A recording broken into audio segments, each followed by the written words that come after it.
Hi, everyone. I'm attorney Donna DiMaggio Berger, and this is Take It to the Board, where we speak condo and HOA. Today, we're taking a closer look at one of the most unique and important roles in Florida's condominium landscape, the Condominium Ombudsman. My guest is someone who knows firsthand what it's like to be the bridge between condo owners, boards, and the state. Florida's former Condominium Ombudsman, Spencer Hennings. In 2020, Spencer was appointed by Governor DeSantis to serve as Florida's Condominium Ombudsman. From 2020 to 2023, he resolved thousands of issues in condominium associations, served as the state's liaison to those affected by the Miami-Dade Surfside condo collapse, and helped draft new condominium legislation at the local and state levels. Spencer left the Ombudsman's office in 2023 and is now a member of the real estate practice group at Schutz & Bowen in Fort Lauderdale. And he was just named vice president of the Miami Beach Bar Association. I'm excited to have the opportunity to talk to Spencer about the challenges, lessons, and surprises he learned during his tenure as Florida's Condominium Ombudsman and get his take on the future of the condominium lifestyle. So Spencer, welcome to Take It to the Board. Thanks for having me, Donna. You were very young when you took on the role of condominium ombudsman. What inspired you to seek out that role? Yeah, it was right before my 28th birthday. It's not a role that I was really seeking out. It sort of found me.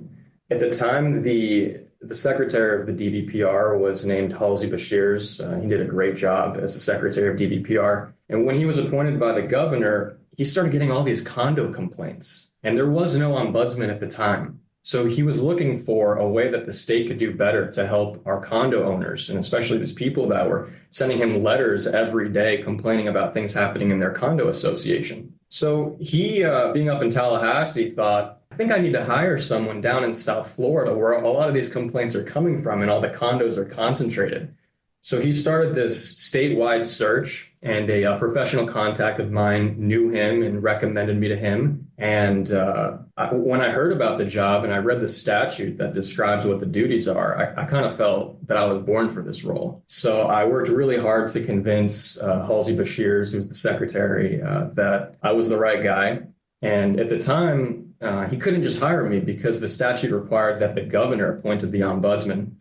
So once he signed off on me, he had to then present me to the governor's office. And that took about a year of just going back and forth to Tallahassee and meeting with the governor's chief of staff as a 27-year-old lawyer. And eventually COVID hit also. And that, really threw a wrench in things. That's why it took so long and it almost fell apart. But right before my 28th birthday, the appointment came through. And it was an absolute roller coaster, but it was, I had a great time with that role, and I'm just so thankful to have had that opportunity.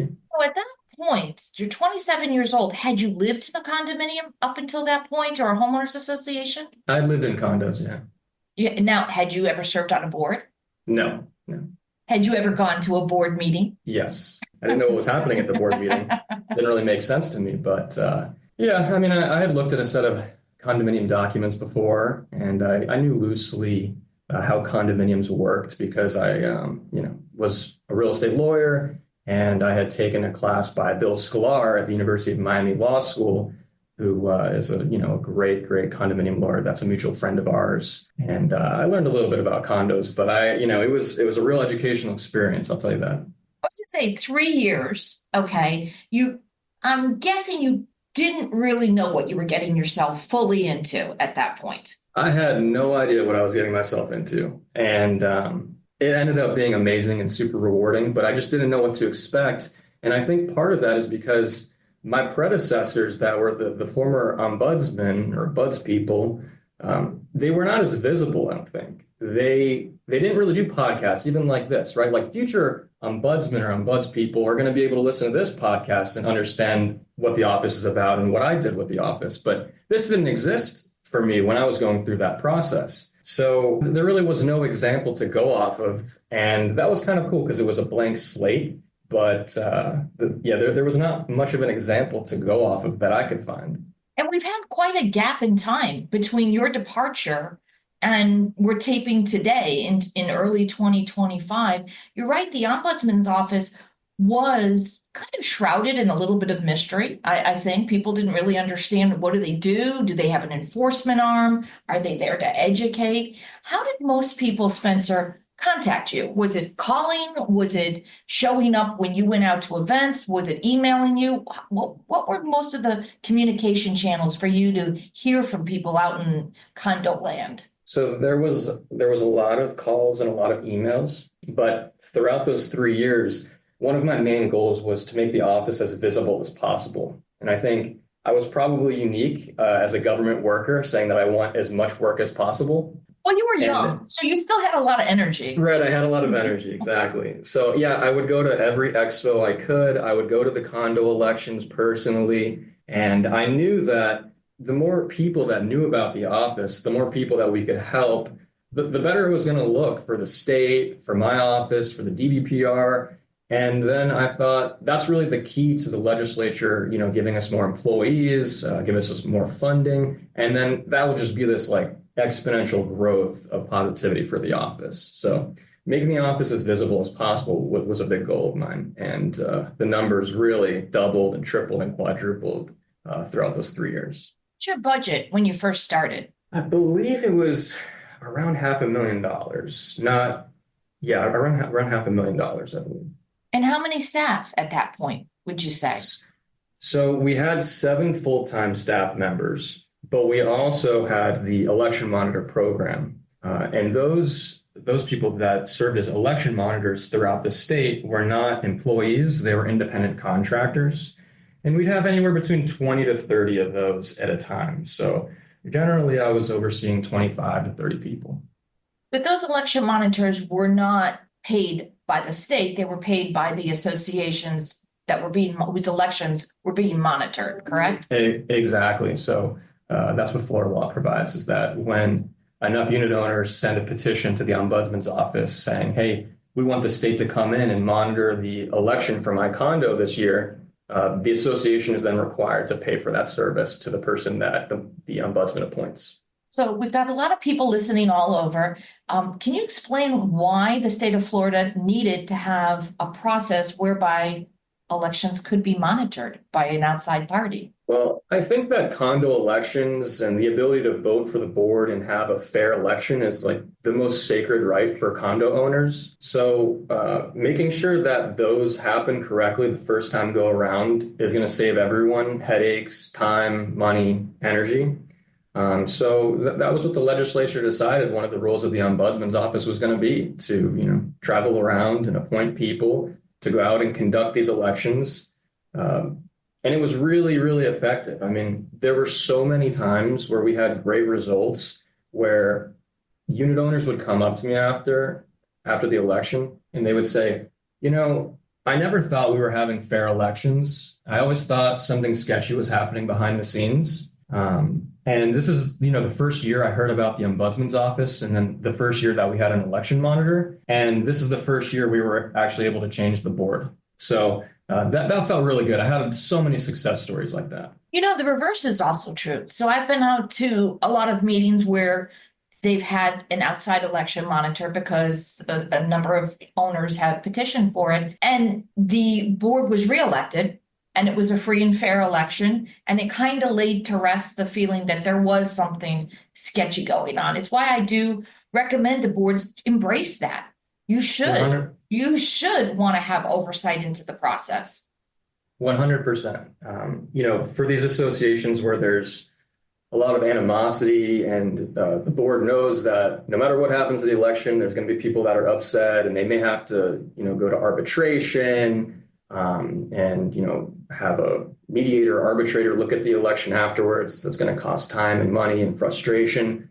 Well, just having a monitor there kind of cuts down on the potential of future complaints. So yeah, it just makes sure that everything goes smoothly, and then people are generally pretty happy with the result. I made a tongue-in-cheek comment years ago on a blog that we should just implement a jury duty style for board membership. Everybody gets a number. When your number gets called, you're on the board. You can say, I can't do it because I've got X, Y, or Z going on in my life. People didn't like that.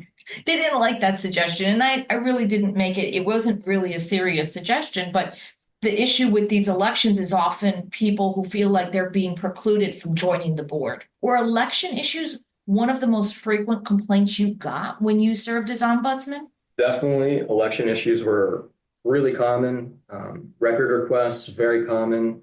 And then I think probably half the condo owners in Florida think that someone is getting a kickback or stealing money. So that was also super common of an allegation, I should say.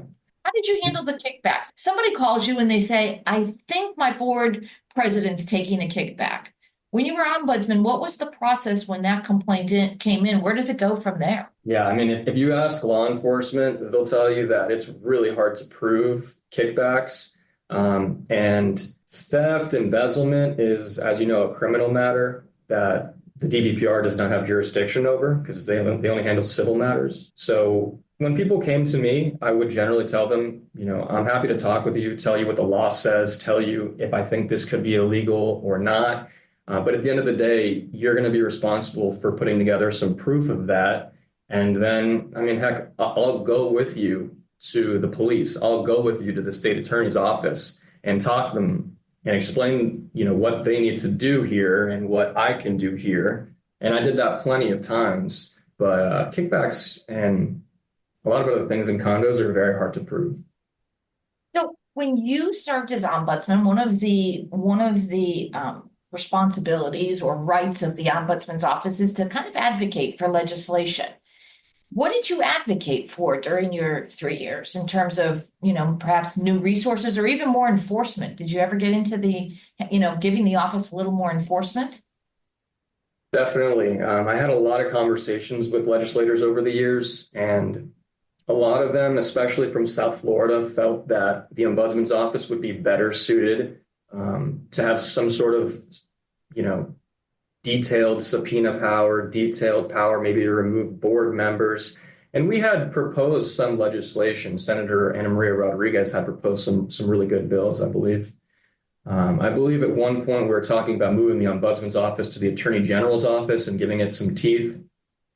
That never happened, and I don't know if it ever will happen, but I remember that during some conversations with legislators, they would say, well, I know that you would love this, and I think you'd be great, and you would do a great job if the office had that. But what about the next ombudsman, right? Like, we don't want to give the ombudsman's office all this power, and then who knows who the next person's going to be, and that could create problems. So I heard that a bunch of times.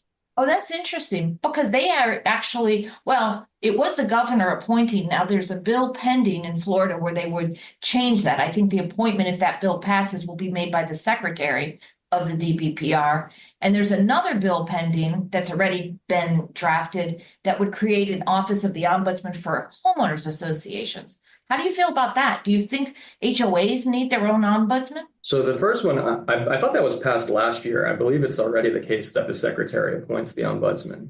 Right about that. Yeah, I think that they snuck that in one of the huge condo bills last year. And I'm probably the only person that saw it. Yeah, I mean, I think they probably had a hard time finding a replacement for whatever reason. Maybe because condos are such a difficult topic now with everything going on. There weren't as many people that wanted to take the job. I really don't know. I'm just speculating. So, whatever they needed to do, they needed to do. I liked the fact that the governor appointed it because it meant the ombudsman was a little more independent than the DBPR. Although I was, in the DBPR, I felt like I really reported to the governor. That gave me a little more independence. And regarding your second question with the HOAs, I think an HOA ombudsman can't hurt.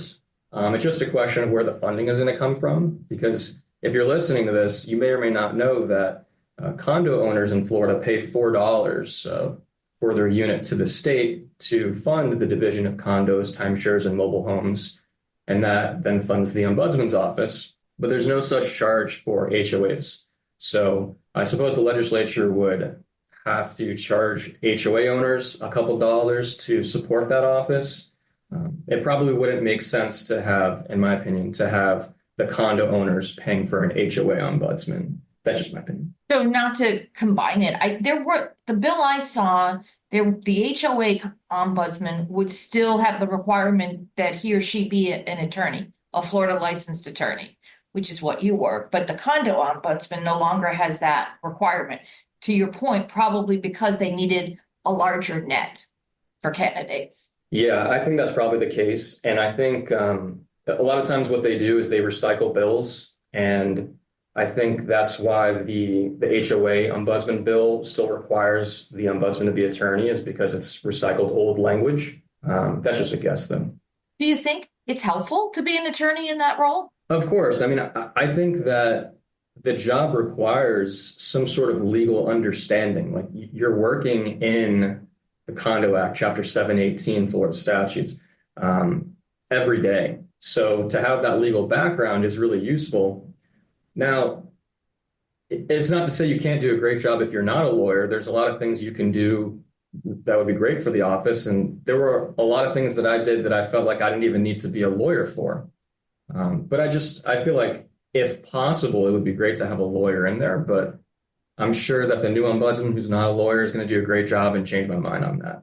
There is the perception, Spencer, in many communities that the ombudsman is there solely on behalf of the unit owners, the angry mob, and not the board. Did you hear from boards? Was your office also a resource for board members? It was. A lot of times the board members would come to us trying to save money on attorney bills because they wanted us to give some sort of legal opinion. And I would then just refer them to their counsel, because as I would tell the same thing to the unit owners, that I can't represent anyone. I can't give you legal advice. I can tell you what the law says, but I can't take a step forward than that and start interpreting your condominium documents and giving you legal opinions about, recommendations. Can't really do that. So yeah, there were times that I definitely referred people, just said, listen, this is something you need a lawyer for. I can't represent you here. Balance the competing interests, because there are competing interests in all of these associations, the owners, the management, and the board. Yeah, I mean, I never took sides, right? The whole point of the office was to be neutral. So I always felt like my job was just to make sure that, or do my best to make sure that people were able to have a conversation. And it's harder to ignore people when a state official is requesting a meeting with two parties. So a lot of times I would just request a meeting and then, pop in on Zoom and just try to get both sides to hear each other out. And if that didn't work, then it's like, all right, I guess now you got to call a lawyer. But I did my best to facilitate some communication here. So the episode that was released today, the day we're taping your episode, it actually kind of dovetails nicely, because it's a conversation, the first of the year on the podcast, and it's with a unit owner. And this unit owner is a retired attorney, and he lives in relatively new construction. They're undergoing a 558 claim.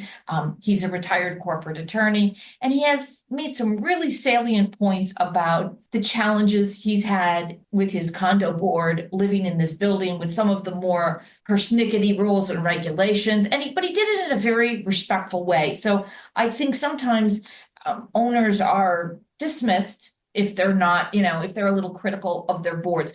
But on the flip side, I imagine you got to know some owners who called you all the time about everything, because we see that in some communities. Sometimes I do refer to them as recreational complainers, because they do seem to be filing a lot of complaints.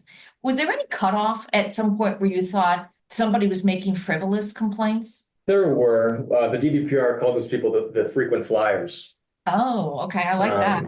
Yeah. So there would be times where one of the paralegals in the office would be, trying to assist a unit owner, and she would assist that unit owner and tell them all the information that we had and, what the statute says, so on and so forth. And they still wouldn't be happy. So it would get escalated to an office supervisor, and then it'd get escalated to me. And at a certain point, I'd have to say, listen, this is, my opinion on the matter. This is what it is. It's not going to change. And, we're trying to assist people here. We can't just go over the same thing with you over and over again. If the facts change, feel free to email or call. But, respectfully, I'm going to have to end this call because there's a lot of other people that we need to assist today. That was pretty rare, though, but it happened a couple times. But you mentioned the $4 per door fee. So I imagine you've got your frequent flyers are sucking up a lot more of those resources than the people who are not calling you all the time. Yeah, sometimes people just want to feel heard. Yeah.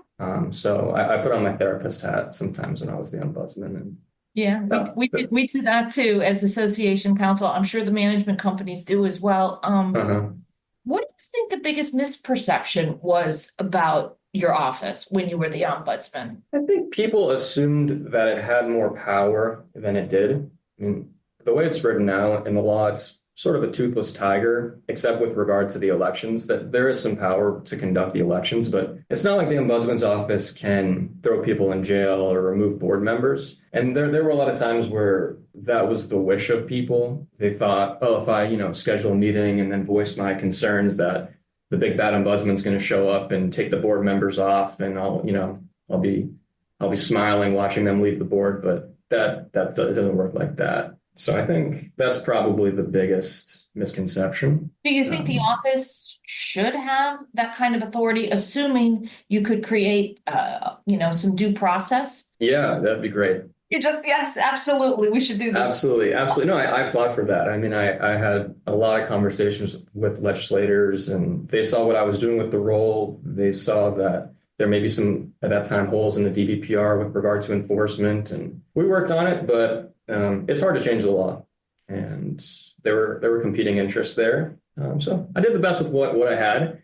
I think I'd like to change the name of the ombudsman's office, something more menacing, maybe like the Condominium Attorney General or something like that would have been good. Oh my gosh. Okay. Yeah. Wow. Yeah. Also, ombudsman's hard to pronounce sometimes. Yes. Yeah. My dad still can't say it. So. Are there other states that have offices of condominium ombudsman or HOA ombudsman? There are. I remember getting calls over the years from some of those offices. I think Illinois had one, maybe Virginia. I don't really remember, but there were a couple other ones. Listen, I hear you when you say you wanted to have more teeth to the office, because there is a lot of messes that need to be mopped up. Granted, there's also a lot of highly functioning communities as well.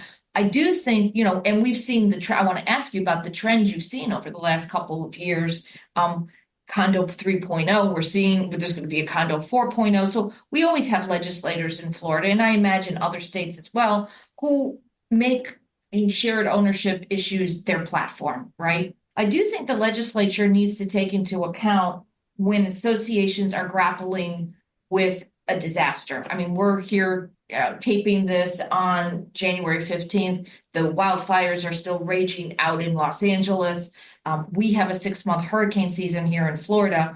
A lot of times I think we forget about what it's like for a community association, the management team, and the volunteer directors to be dealing with a casualty event and then have somebody come up and say, I want to see all the documents during that time period. I think there needs to be some acknowledgement that there's a time and place for owners to say, I want to have this or that, and dealing with a tragedy or a casualty. I don't think that's the time or place. What do you think about that? Yeah, I mean, I think that the record request system right now is kind of antiquated. I was a fan of just having all associations put everything online so that you wouldn't have to deal with sending a record request through certified mail and then showing up with your own scanner. If it's online, it's just easy. It could be 3:00 in the morning. You can pull up your condo declaration and read it. So I thought that would solve a lot of problems that I was seeing.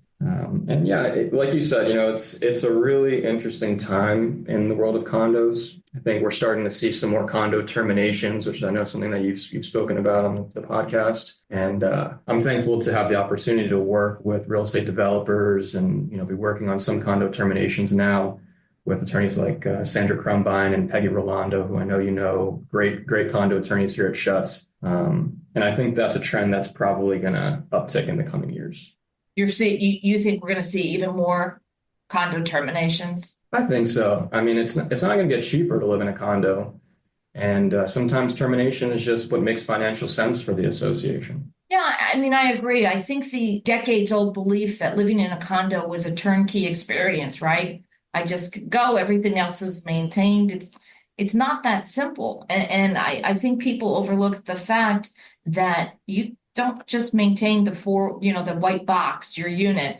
You have to maintain everything. And living in Florida in a geographically vulnerable area like we do, it takes its toll. So I agree with you. And yeah, you have some great attorneys at Becker. I know both of the women you've named, and they're fantastic. And I think there are going to be more condo terminations.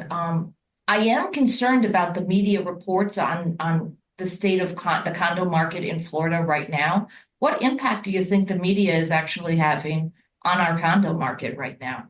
Are you referring to scare tactics? Some of it is just, I think they're trying to set a kind of caveat emptor theme out there, which is, when you go look at a condo, don't just look at the view and the layout of your unit.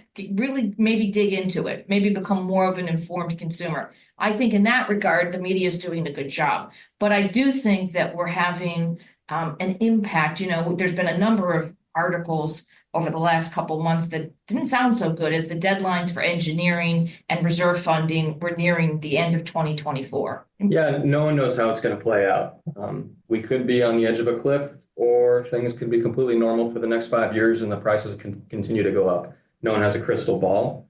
But yeah, I think there's some scare tactics happening with the headlines these days in condos. And, that sells. People like to read those sort of articles, and there may be truth to some of it. But, we'll see what happens in the next. Maybe we can do another episode in 3 years and we can look back. Maybe you'll go back into public service at some point. What do you think? You were the youngest condominium ombudsman. Is there perhaps a gubernatorial run in your future? I don't think so. I like being a lawyer. I do really like the idea of shaping policy and helping people, and I miss that aspect. But right now I'm just focused on being the best lawyer that I can be and, providing for my lovely wife, Victoria. Shout out to Victoria.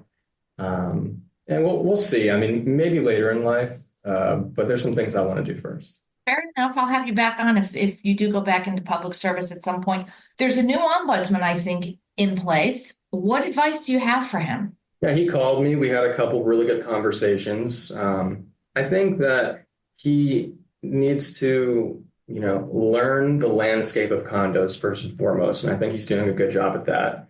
And then he needs to make a plan and figure out what sort of ombudsman he's going to be. I know that his background is more on the policy side than on the legal side. He's not a lawyer, but he worked shaping policy for a nonprofit organization, I believe. And it's going to be interesting to see how it plays out. I think he's kind of just getting started now. But he needs to figure out what his vision is, because that could be different than my vision. But I will say that I am happy that there's someone that's driven there and someone that has the energy to make a difference and actually help people. And I think that's the type of person that we need in that role. I agree. So if you were serving in that role today, after everything we've experienced the last couple of years in Florida, what would your top priorities be? Yeah, well, the role completely changed when Surfside happened. The type of complaints changed, the job changed, the politics changed, everything would changed. And you know that because you've been in condos, so the condo landscape changed. Today, I still think there's a lot of ambiguity in the law about milestone inspections and structural integrity reserve studies. There's confusion, there's ambiguity, and I think the legislature is still ironing that out, right? They've done glitch bills to fix certain things in the past 2 years. I think probably my priority would be education, and then doing my best to create educational resources for people so that they actually understand what the law requires. And it's confusing. I mean, I know there's attorneys and managers out there that are still confused and still debate this all the time, what's actually required versus what's not required. So I think I'd probably want to sit down with legislators and sit down with the major stakeholders and try to establish what the law actually says. Yeah, I mean, listen, that should be a top priority. The bill that passed last year requires mandatory 4-hour education for board members. I think that's a great start. I don't know how much people are retaining, because I will tell you, I agree wholeheartedly that there's mass confusion out there. There's even confusion amongst the professional advisors that these boards are hiring. I mean, think about this. These are volunteers, and I've come across advice being given by engineers, other attorneys, reserve specialists that does not completely match up with what the law says, what the requirements are. So we do have more work to do. I think I think the ideas are good. And if the goal was to have the safest housing stock in the country, that's great. But these bills go into bill drafting, and then I don't know what happens when it gets into bill drafting. I mean, it'd be great to be able to peek behind that curtain and see what's really going on, and if they're going through the statute as a whole, and who they're reaching out to in terms of advice when it comes to drafting that stuff. Yeah, only the legislature knows. I was happy last year. I went up there and did a panel for the regulated industries for the Senate, and that was really productive. But yeah, I mean, you have to be like an experienced condo lawyer to understand what's going on in the law these days. Maybe you can get up to Tallahassee and work on some of these bills this year. Thanks. Now, I'm going to leave that to some of my partners to get up to Tallahassee, I think. But I mean, I wouldn't be opposed to doing it. I remember back in the day, we used to take board members up to Tallahassee. It was quite the experience shepherding them around the halls up there. So if you could give one piece of advice, Spencer Hennings, to every condo owner and every board member, what would it be? Easy. Get involved, go to the meetings, run for the board, pay attention to what's going on, care about what's going on in your condo. I think that's like the key, get involved. And don't just complain, right? If you don't like what's going on, run for the board, right? Anyone can sit back and point their finger and say, oh, that's wrong. But it takes courage to run for the board and stick up for something and make positive changes. So I asked you at the outset if in 2020, when you were appointed, you had lived in a condo, and you said you had, but you hadn't served on the board. Today, in 2025, condo, HOA? I'm in a condo, but I will say when you've seen enough nightmare stories like I have, you want to get out. So as soon as I can afford it, I'm going to be in a house, hopefully not in an HOA, and I'll be in complete control of my domain. But listen, I think condos are good. I think HOAs are good. I think they're, net positive. I work with developers to create them, and they're really positive. And for a lot of people, it's the right move. So I think I'm scarred. I'm sure you're scarred. I'm absolutely certain that some of these things remain in your head. Is there a lot of housing stock, though, in South Florida that is outside the walls of a community association? No, real estate in South Florida has become insanely expensive. Yeah, I think that's, going to keep pushing people in condos, keep pushing people in HOA communities. And that's good. I mean, they're really a positive thing. HOAs and condos, they're good at usually keeping your property value, making sure that your next door neighbor isn't going to do something crazy, and keeping order and, great amenities and locations. So I think there's a lot of really great things about condos and HOAs. Like I said, I'm just scarred. I think if you have that job for 3 years and you just see the nightmare stories day after day, it's like, okay, the last thing I want to see when I go home is like another condo. Yeah, I hear you. I mean, some of the complaints we do hear, though, from people who don't want to live in a condo or HOA, but they're saying there's not a lot of housing stock that's outside the scope of a mandatory association. So I don't know. I guess we'll see. I want to thank you for joining us, and I'm gonna keep an eye on your career, because I have a feeling that wasn't the last public office you were going to hold. I don't know. We'll see. But I appreciate it, Don. Thank you so much for having me on. Thanks. Thank you for joining us today. Don't forget to follow and rate us on your favorite podcast platform, or visit takeittotheboard.com for more ways to connect.